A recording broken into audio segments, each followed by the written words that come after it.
Good morning. I'm going to go ahead and introduce our speaker. If you're just joining us, our CME text code for today is 90777.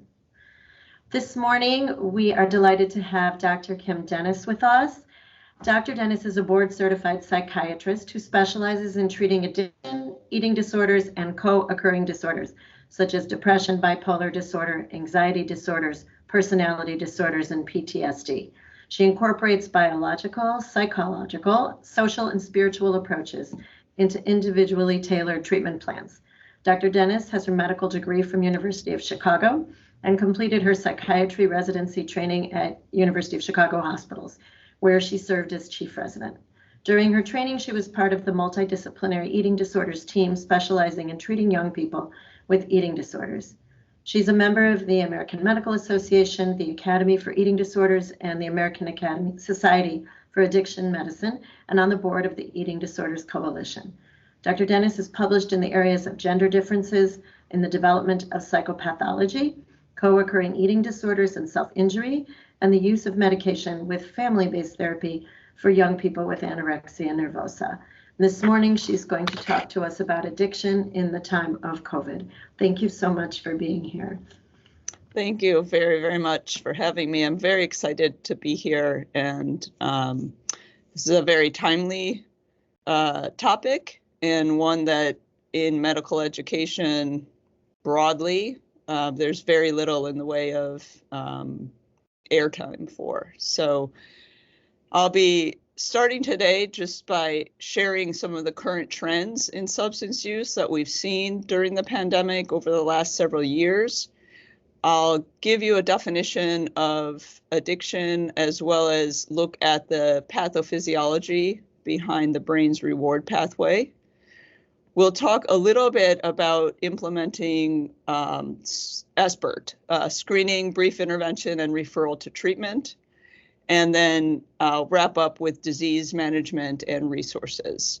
You all have access to the slides, and there are a lot of resources in the slides that are easily accessible to you all. And I'll be going through, there are some of the slides that we'll be skipping just in the interest of time. But again, you'll have access to both the presentation and the slides themselves. So what have we seen with substance use during COVID-19? We know that opioid and stimulant overdoses are on the rise. We know that patients with substance use disorders have worse outcomes with COVID-19. They're more likely to develop COVID-19. As vaccines were being rolled out, they were included in high-risk patient groups. Per the CDC, as of June 2020, 13% of Americans reported starting or increasing substance use as a way of coping with stress related to COVID-19. Most experts agree that pandemic-related economic stress, loneliness, increases in anxiety about the virus are major drivers for the increase that we're seeing. And we've also seen a decrease in resilience promoting activities, social interaction, physical activity, some of this related to lockdowns and safety considerations. Overdoses are probably the most alarming increase that we've seen. We know that during the pandemic, people are much more likely to be alone and isolated. And we also know that people are much more likely to die when they use drugs alone. There's nobody there to administer naloxone, for example, or call 911. Early in the pandemic, it was more difficult for people to access addiction care. Addiction care resources in general, even before the pandemic, are limited. And certainly during the pandemic, with the increase in demand, and some of the difficulties that many programs and many providers had with switching over to virtual programming, treating patients who maybe need, 3 hours a day of programming or treatment, or 6 hours a day of treatment, largely group-based, in a way that's safe from an infectious disease perspective. We saw some decrease in treatment retention and treatment seeking behavior early during the pandemic. And for a lot of our patients, they experienced increased amounts of stigma. Largely, this occurs as they interface with non-addiction specialty medical providers, non-psychiatric providers. Even within psychiatry, there tends to be a huge amount of stigma towards patients with substance use disorders. A lot of patients experience this in the emergency room. You know, they would be considered gomers, get out of my ER. A lot of times ER docs either don't have the resources, don't have the training, don't have the education to understand addiction as a brain disease, rather than a patient who it keeps doing the same things over and over and over again and just doesn't want help, or just wants drugs, or is just interfering with my taking care of patients with real problems. With regards to drug overdose deaths, the reporting system called ODMAP showed in the early months of the pandemic, there was an 18% increase nationwide in overdoses compared with the same months in 2019. The AMA reported in December 2020 that more than 40 US states saw increases in opioid-related mortality. And although there was a decline in emergency medical service for non-opioid related, non-COVID emergencies, there were increased ER visits for drug overdose related emergencies during the pandemic. From the CDC provisional data for the 12 months ending in April 2021, we saw over 100,000 drug overdose deaths. And this was a 28.5% increase from the prior year. 75,000 plus of those overdose deaths were related to opioids. The vast majority of those to synthetic opioids like fentanyl, carfentanil. And we also saw increases in stimulant-related overdose deaths, methamphetamine, cocaine, as well as prescription pain medications. With the opioid overdose deaths in particular, co-prescribed or co-used, if not prescribed, benzodiazepines increases risk of death. Both opioids and benzodiazepines suppress respiratory drive. So this is a figure showing overdose death trends from 1999 to 2019. And as you can see, males outnumber females in overdose deaths. Males on top here, females with the orange line. And you could clearly see the stark increases in deaths due to overdose. While we've seen these increases in overdose deaths, we've concomitantly seen decreases in opioid prescriptions. So there's been a lot of effort and energy put into educating physicians around safe prescribing practices, using alternatives, non-narcotic, pain, both medication and other therapies to help patients with pain. But despite this decrease in opioid prescriptions, we've continued to see a rise in opioid overdose deaths. One of the things that we believe is an important intervention to decrease the opioid epidemic is prescribing medication for opioid use disorder. All physicians have the capacity to prescribe Vivitrol, for example. Physicians who have applied for a waiver are also able to prescribe buprenorphine. ER doctors are able to prescribe buprenorphine in an emergency without having a waiver or without even having registered as with intent to apply for a waiver. So these are important interventions that we are leaving on the table. And we'll talk a little bit more about how to become waivered yourself to prescribe buprenorphine and some of the benefits of buprenorphine, some of the benefits of referring people and connecting them directly to methadone maintenance treatment programs, because these are the things that we know save lives. This slide shows you drug overdose deaths by drug class. And what you could see is synthetic opioids are clearly leading the pack. And this is from July 2015 through July 2020. You can also appreciate psychostimulants. Drug overdoses by death. Yes, drug overdose death by drug class. You can appreciate there's also been a spike in psychostimulants related overdose deaths. So these are things like methamphetamine, cocaine has increased certainly over the 2015 to 2020 time period. But what we're seeing increase more steeply is methamphetamine deaths across the country. This slide shows you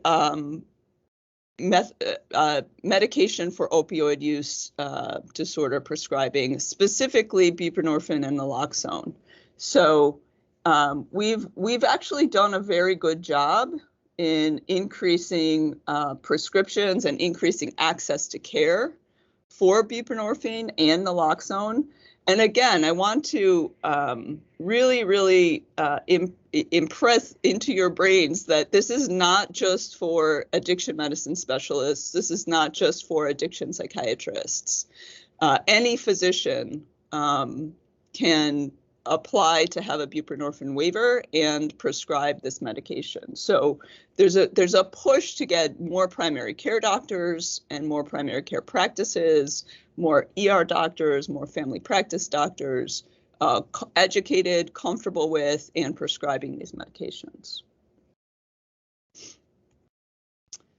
The AMA has put out an End the Epidemic, the Opioid Epidemic Report, and it's a seven or 8 point nice available online report. So objective 1, remove the barriers to evidence-based care for patients with substance use disorder. So this would include removing prior authorization requirements for medications to treat opioid use disorder, continuing federal flexibilities for take-home medication that have been allowed and granted during the epidemic for methadone people who are in methadone maintenance treatment programs, continue telehealth options for patients to begin medication for opioid use disorder.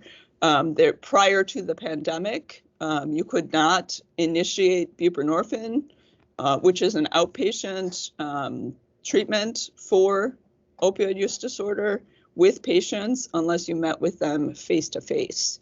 That requirement has been waived, and we are hoping that that will continue to be waived so that more people can access this care.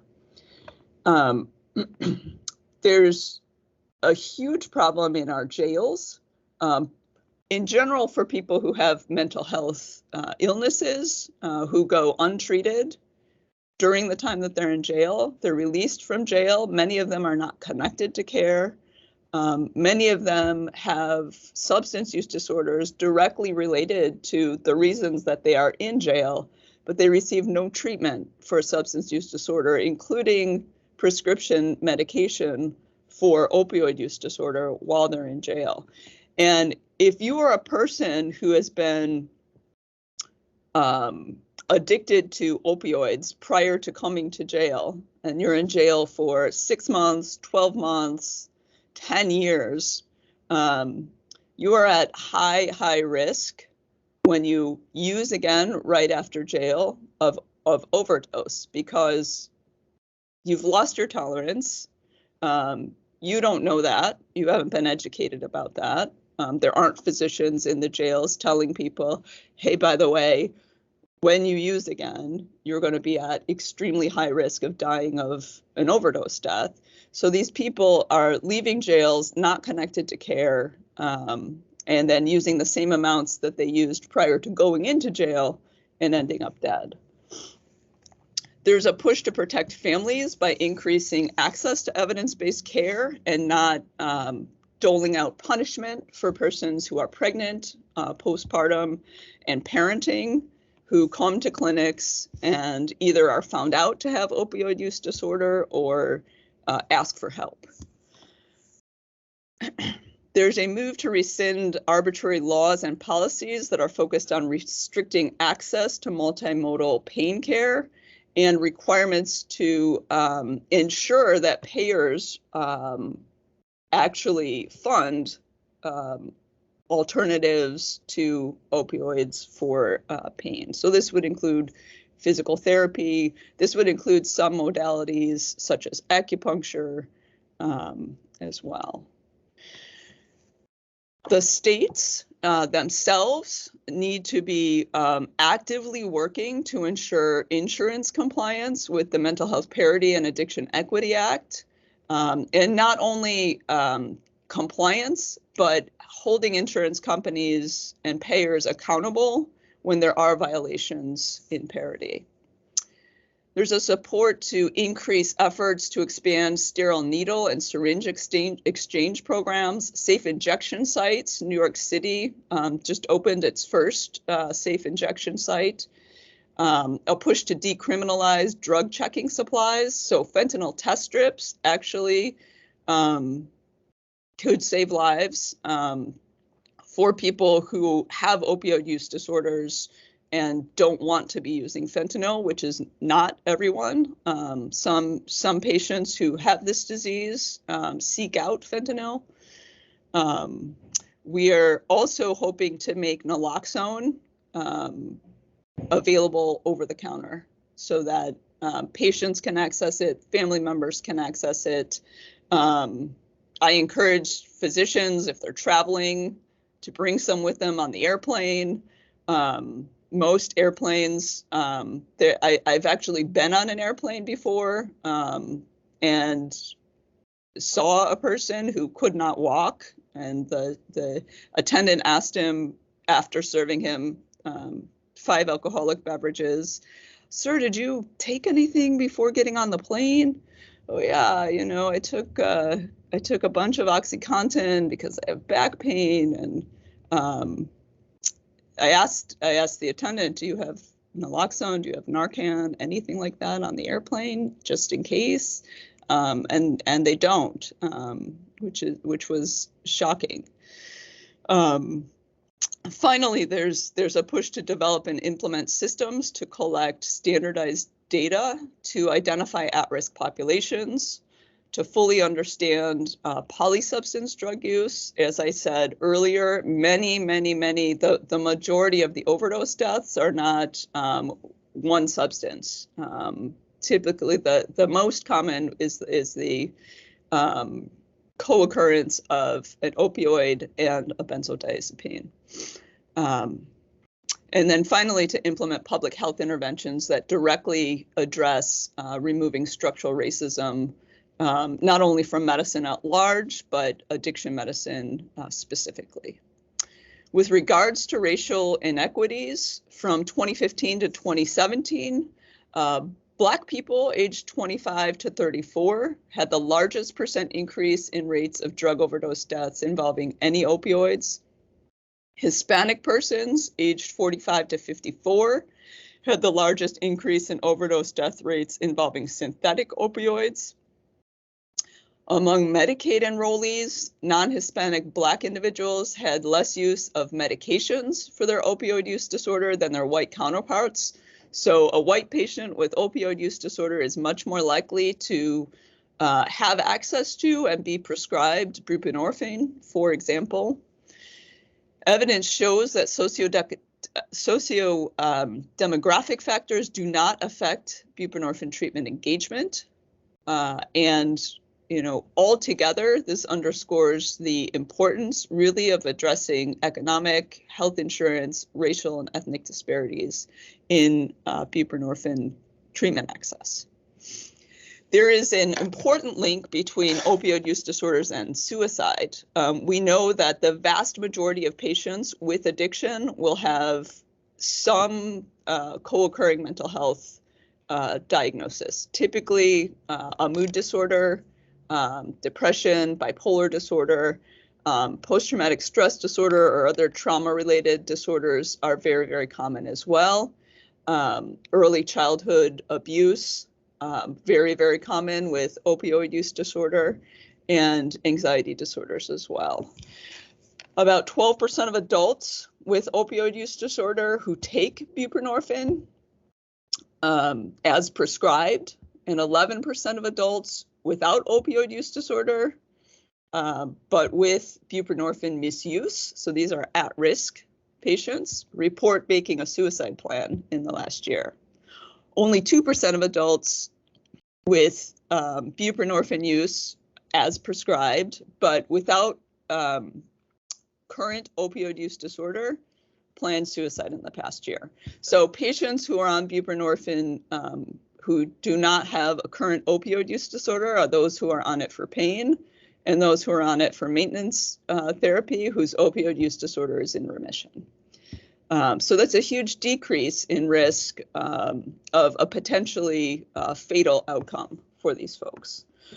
Both current opioid use disorder and buprenorphine misuse are associated with suicide risk, and having a suicide plan is considered a psychiatric emergency. Fentanyl is readily available on the internet. Patients can access prescription pills on the internet. Many of these are laced with fentanyl.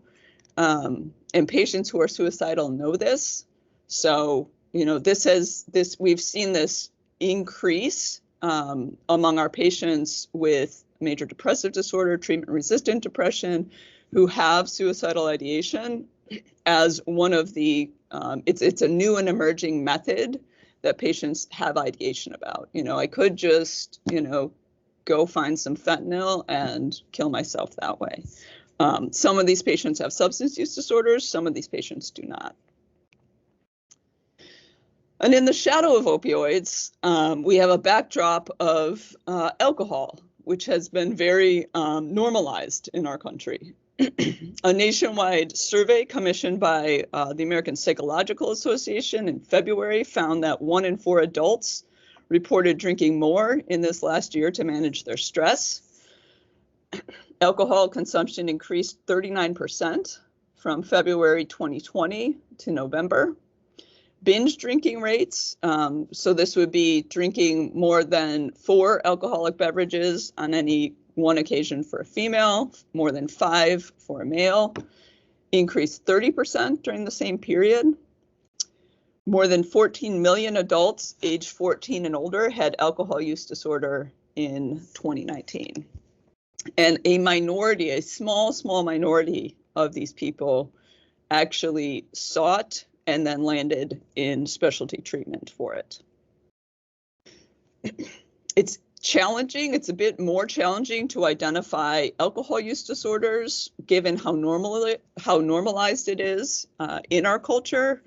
Happy hours, cookouts, weddings, birthday parties, sports events, children's sports events, Halloween in Highland Park. We have a family, pulling a keg in a little trailer. So it's very, very, very normalized. And I think as physicians, it's normalized as well. At the University of Chicago, every Friday we had liver rounds in the basement of the hospital. So these are things that are built into our culture, built into our repertoire. If you use opioids, there's something wrong with you. You have a substance use disorder. If you drink sometimes too much, you just like to have a good time like the rest of us. So alcohol use disorder really represents an insidious, much more insidious threat to individual and public health, to families, to livelihoods. The risks are greater for women and minorities. And the largest increases that were seen in average alcohol consumption occurred among women with children younger than 5. There was a 323% increase among Black women, among Black men, and among Hispanic women. And, the women who were at home with children during the pandemic, homeschooling children, had a huge alteration in their life, over the last couple of years, as we all have, but I think it was particularly intense for women and mothers, some of whom were trying to work while having kids at home. So how do we define addiction? I think a huge part of the stigma that surrounds addiction in medicine specifically, mental health in general, but addiction in particular, is the lack of understanding that these are brain diseases. We understand that diabetes is a disease that involves metabolic problems related to insulin, the effect of insulin, the blood levels of glucose. We can measure hemoglobin A1C. And when it comes to addiction, we have some measurements. We can look at LFTs, we can look at GGT, we can do tox screening. But what we don't have is an understanding in the medical community, an understanding in the public that these are health problems and not choices. So ASAM in 2011, they've since revised this definition, I believe in 2019, but their first definition was better, so that's the one I'm going to share with you guys today. A primary chronic disease of brain reward, motivation, memory, and related circuitry. Dysfunction in these circuits leads to characteristic biological, psychological, social, and spiritual manifestations. I will also say behavioral manifestations. The organ that is diseased in a patient with addiction is the organ that impacts their behavior and their thinking. This is reflected by an individual pathologically pursuing reward and or relief by substance use and or other behaviors. So addiction lecture on other behaviors would include, we were talking about internet addiction, gaming addiction, gambling, food addiction, eating disorders, all of those sorts of things. Work addiction, not that anybody on the screen would know anything about that. Addiction affects neurotransmission and interactions between the frontal cortex, the hippocampus, and brain reward structures. We know that memory of previous exposure to rewards, whether that's food, sex, alcohol, or other drugs, leads to a biological and behavioral response to external cues. This is part of why when we are treating patients with addiction early on in their recovery process, we recommend that they find new people, places, and things to occupy their time. These memories or associations, when they are triggered in somebody's brain, also trigger craving and or engagement in addictive behaviors. So if you put somebody with addiction in a functional MRI, what you see when you show them drug paraphernalia, when you show them places that they have used in, is the reward circuitry lights up as if they had just ingested the substance. Definition of addiction typically is characterized by the 4 C's: loss of control, compulsive use, craving, and continued use despite negative consequences. And I will say not everybody with addiction has all 4 of the 4 C's. So many times I'll hear clinicians say, well, they don't have any craving. They drink 6 drinks. It's just a 6-pack a night, every night. They've never had craving for alcohol. Well, you wouldn't necessarily have craving if you use it every day. And there are also forms of alcohol use disorder and other substance use disorders that may have a binge drinking pattern, for example, or an intermittent use pattern. that actually meets criteria for a substance use disorder that does not necessarily involve craving. Complicating diagnosis is the fact that denial and minimization are huge pieces of this disease. So this is a disease, this is not the type of the disease that a patient comes to you saying, doctor, I can't breathe, tell me what to do and I'll do it. Or, you know, I have a huge mass in my breast, please diagnose it, tell me what it is. If I need to go to chemotherapy for a year, I'm going to do that. That's not typically how patients arrive to treatment with me, and that's also not typically how they take my medical recommendations.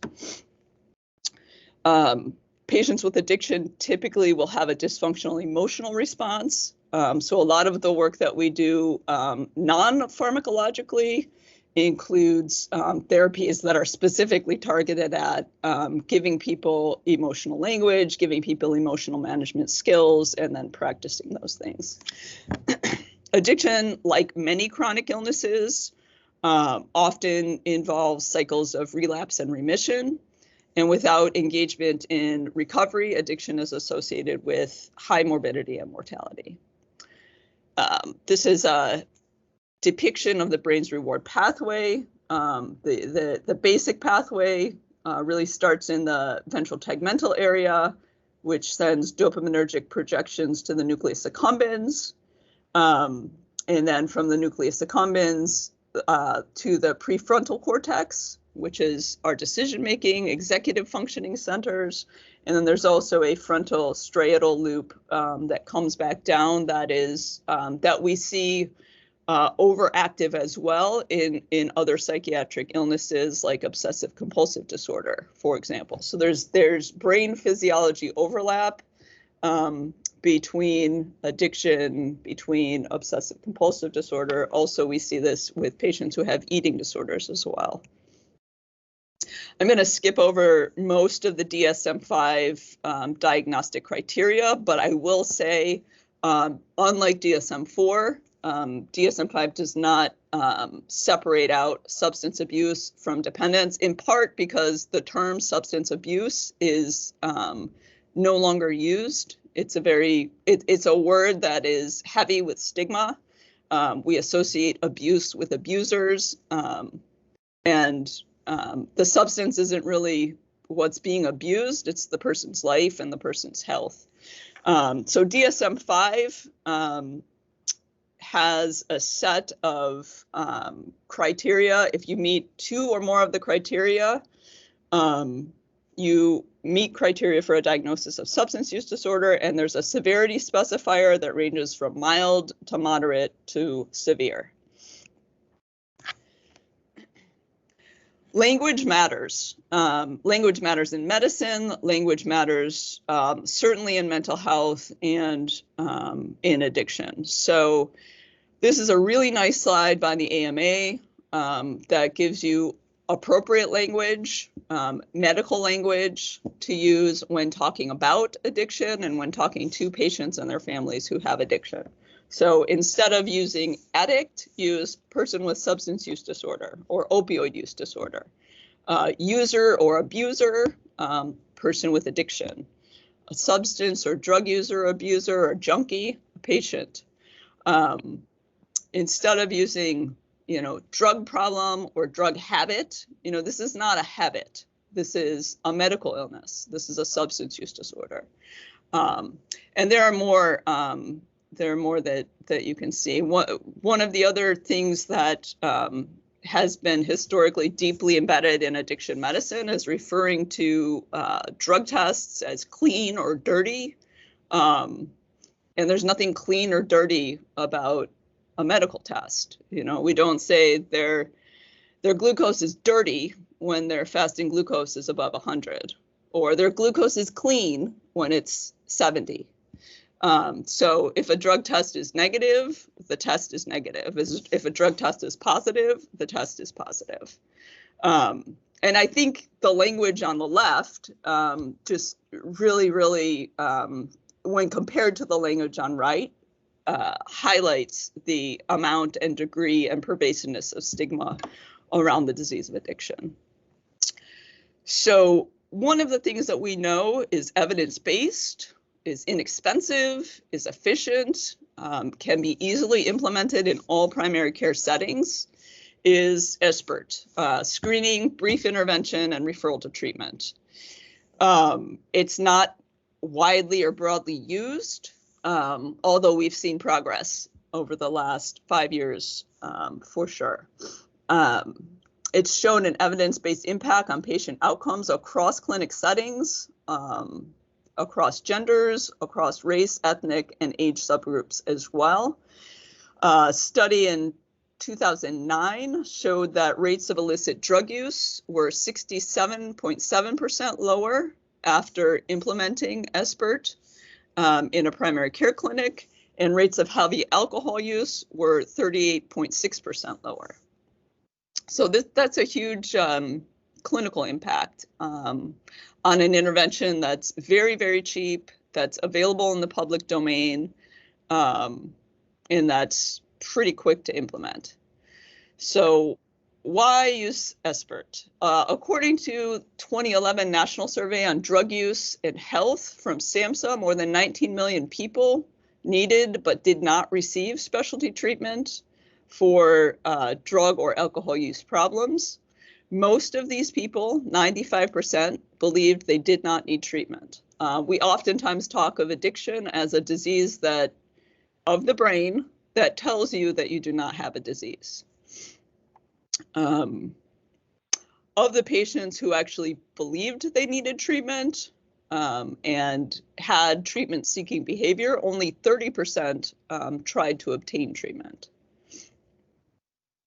The economic impact of substance use disorders is staggering, both for individuals and for the healthcare system more broadly. A study, an old study now, in 2006, estimated the cost of excessive alcohol use to be $223.5 billion, and that was up 21% from $184.6 billion in 1992. Medical conditions are much more common among patients with substance use disorders. It has been associated with higher levels of cancer, cardiovascular disease, GI disorders, infectious diseases, and hepatic disorders. So this is the SBIRT pathway. It starts with screening, and as we will talk through, screening can consist of a one-question screen, and then a risk stratification based on your screening, and then interventions related to that, either no further intervention other than affirmation, brief interventions, or referral to specialty treatment. Implementing SBIRT requires using the 5 A's schema of behavioral change. The first A would be ask, screen, then intervene. Then advise by reviewing the results of the screen, providing non-judgmental information about why the behavior may be unhealthy. Assess a patient's readiness to change after hearing your advice. Just like any shared medical decision-making, here is my recommendation as a medical provider. Here are what the tests show. Here's what the prognosis may look like. How do you want to proceed? Here are the available options, and then the patient gets to decide. Involving the family or another loved one can be critical in pushing the needle on a patient's readiness to change. And then finally, assist, help the patient who is willing in developing a specific and clearly defined treatment plan. If the patient is unwilling to change, restate the concerns, reaffirm you can help when they are ready, and encourage the patient to reflect about any barriers to change. And then arrange for follow-up, whether that's more motivational interviewing, more brief interventions, a referral to specialty addiction services, education and referral to mutual support groups like AA, Narcotics Anonymous, Dharma Recovery, Smart Recovery. How to screen. For alcohol, do you consume alcoholic beverages, including beer or wine? If the answer to that is no, nothing further to do. If the answer is yes, move on to additional screening. There's a single question screen for alcohol. How many times in the last year have you had 4 to 5 or more drinks on one occasion? If the answer is more than one, the patient meets criteria for being at risk, and you must do further screening. Further information is needed in order to classify the level of risk and decide what the best brief intervention would be. How to screen for drug use. A single question. Have you ever used a prescribed drug for other than its intended purpose or greater than the prescribed amounts, or an illicit drug?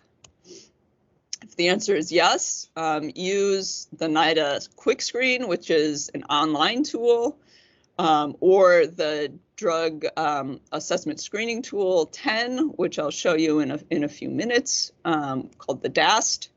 That will give you some sense of whether it's low risk, moderate risk, or high risk. Look for the cardinal 4 C's of addiction. Again, remember that not all 4 are going to be present in every patient. Important as we are screening that we're clear with patients and with ourselves about what constitutes a drink. So the NIAAA says 12 ounces of beer, 8 to 9 ounces of malt liquor, 5 ounces of table wine, and 1.5 ounce of 80 proof spirits.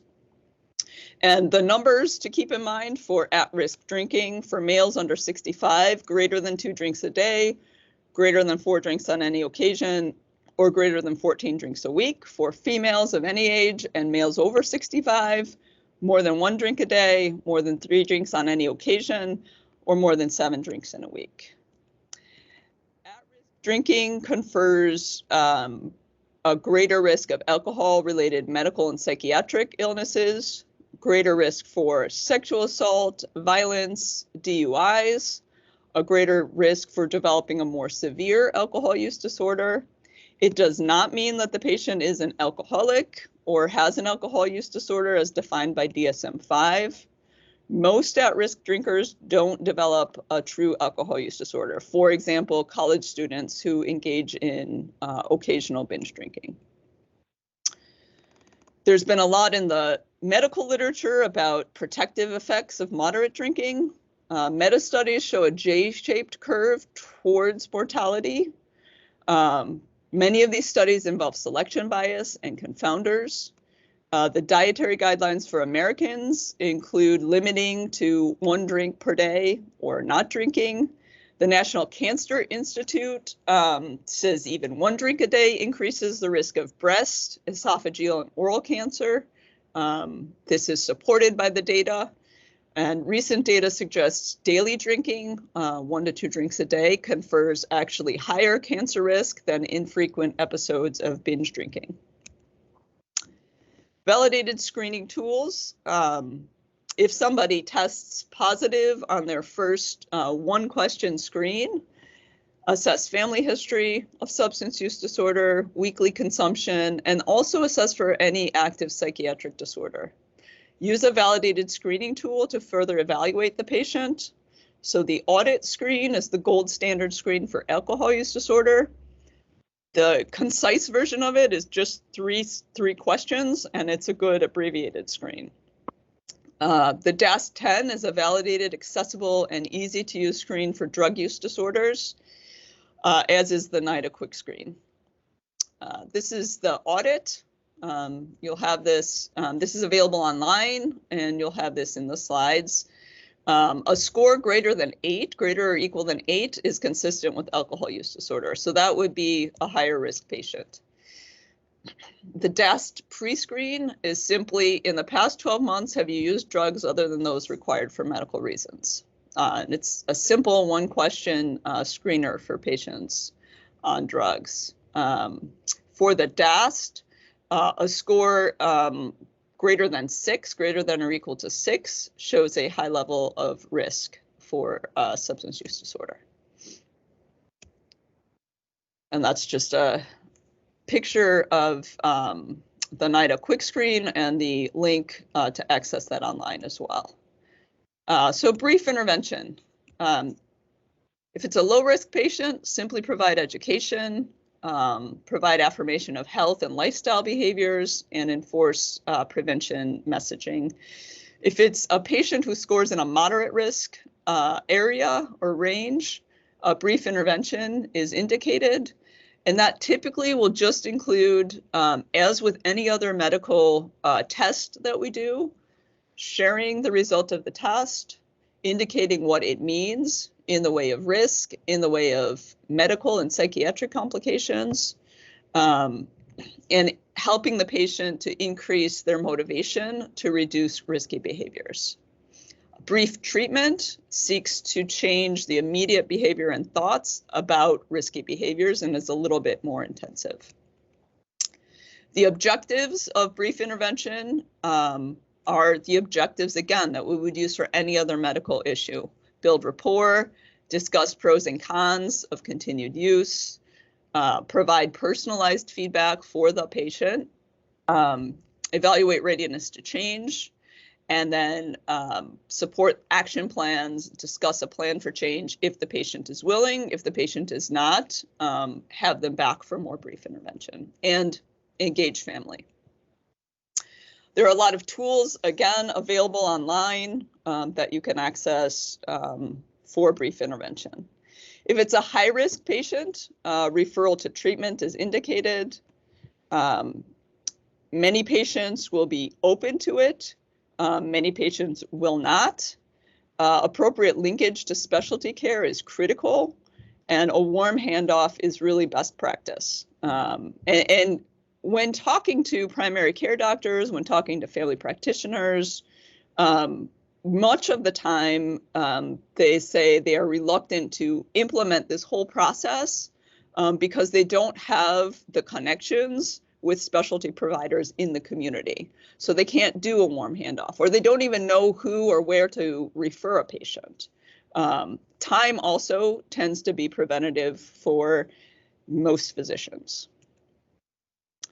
With regards to treatment, patients who are diagnosed with a substance use disorder should be referred to an addiction specialist. Whether that's inpatient or outpatient will depend on the medical risk of the patient. The physician, we know, plays a pivotal role in outlining the medical condition, the treatment options that are available, and doing so in a supportive and non-judgmental manner. I think it's hard for patients of sound mind to understand when they are talking to a patient with a substance use disorder that they are talking to a person whose brain is not operating like theirs. So many times physicians will say, "Why did you lie to me about that?" You know, lying is to addiction as a cough is to congestive heart failure. You know, patients with addictions have behavioral manifestations and cognitive manifestations of brain pathophysiology. Use caution when prescribing drugs with abuse potential. Identify patients who are at risk so that, you know, if a patient who has high risk for addiction comes into your office and is having problems sleeping, do not prescribe a benzodiazepine as your first line agent. You know, in a couple slides, I've outlined 3 or 4 slides for alternative medications, alternatives to controlled medications for patients who have addiction risk. And then use medication-assisted therapy, use Vivitrol, use naltrexone, use buprenorphine for appropriate patients.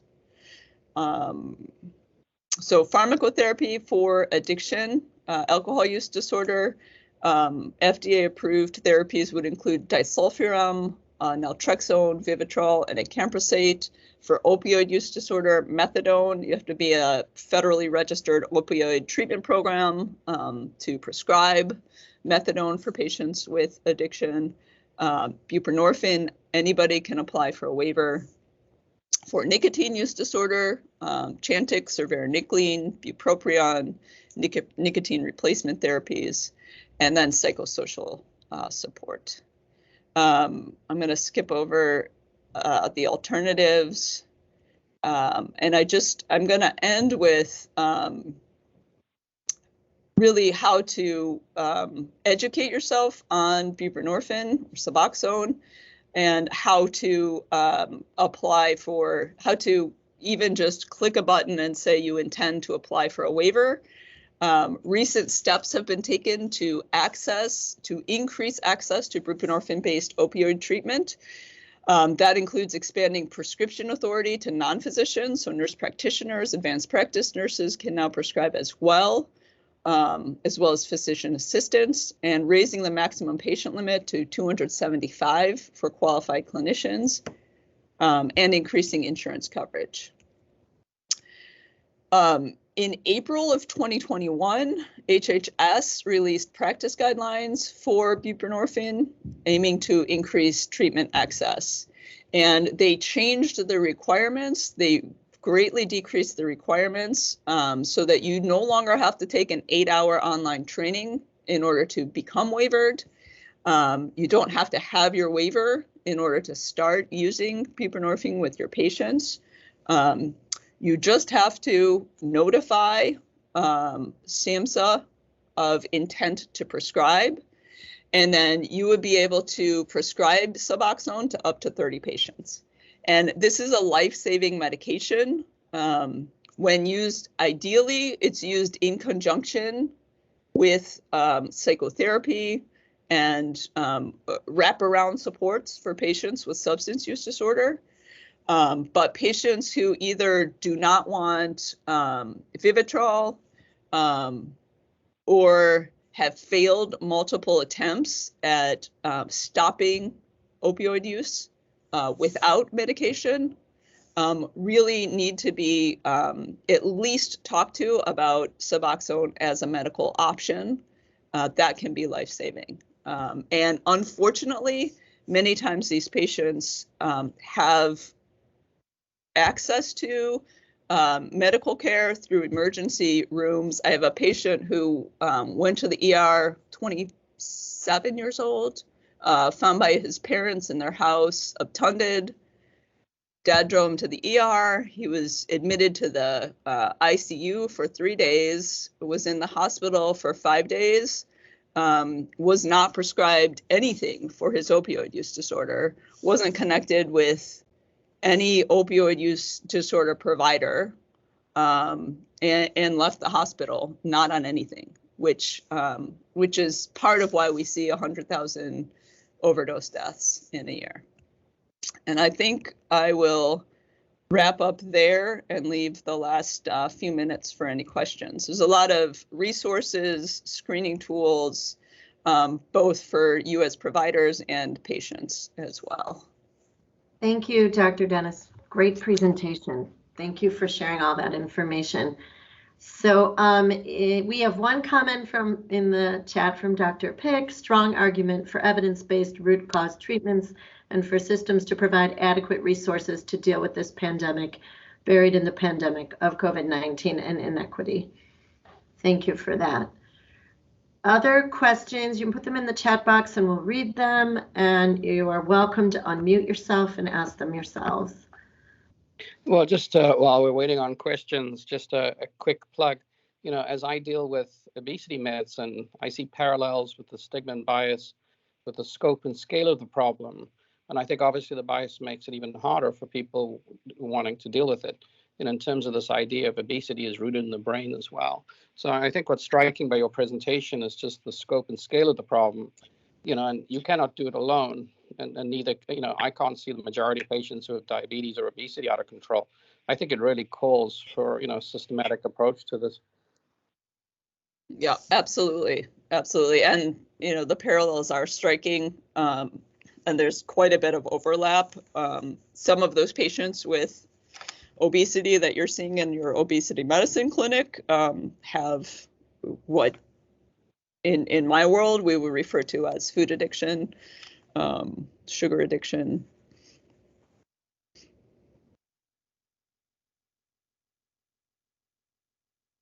And you absolutely can't do it alone, can't see every patient. We definitely need a system to address these problems. I think you overwhelmed everybody.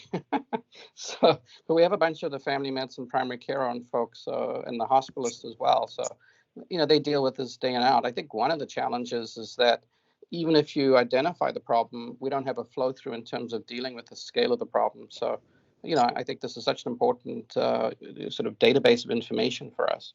And, and it's also, to be honest, depressing that this goes back 10, 15, 20 years. And that curve showing the rising death rates is we're not exactly, on top of this problem. Yeah. I think a huge barrier is that there are not systems in place in hospitals, or for primary care clinics. And there's, healthcare is siloed in our country. Specialists don't, always connect with primary care doctors. There's not time built into most of our schedules to connect with the other members of the treatment team who are treating the same patient. And that's certainly true for addiction as well, addiction medicine. I'll ask a pediatrician question. Any special considerations for adolescent patients? Yeah, so we, one of, I would say the two substance use disorders that have really spiked in the last several years with adolescents are cannabis use disorder and nicotine use disorder. And many of those patients locally in the North Shore are vaping. Many parents don't understand the impact of cannabis when used every day on an adolescent brain. People don't hear about the risk of psychosis, which can persist even after the person stops using cannabis. And again, once a person has the brain disease of addiction, once the brain circuitry, flips into the state of addiction, the person who has a nicotine use disorder becomes at risk for later on in their life developing addiction to other substances, whether that's prescription pain medications, alcohol, other drugs. And I think many parents, particularly of high schoolers, would rather have, particularly their daughters, smoking weed or vaping marijuana rather than drinking because of the perceived risks, the real risks of, binge drinking, intoxication, being out of control. There's a perception that people, one, that marijuana is not addictive, and two, that when somebody is high on marijuana, they're less out of control than somebody who is using alcohol or other drugs. And the adolescent resources as far as treatment are very, very limited and rife with long wait lists. Okay. All right, thank you. Any other questions out there? And Dr. Dennis has been very gracious in agreeing to share her slide presentation. And so if you would like to access that, reach out to Kim Murphy. And we will have this, as all lectures, available for viewing later. So thank you so much for presenting today. Thanks for all you do. Yeah, you bet. Thank you for having me here. Thanks, everybody. Have a good weekend.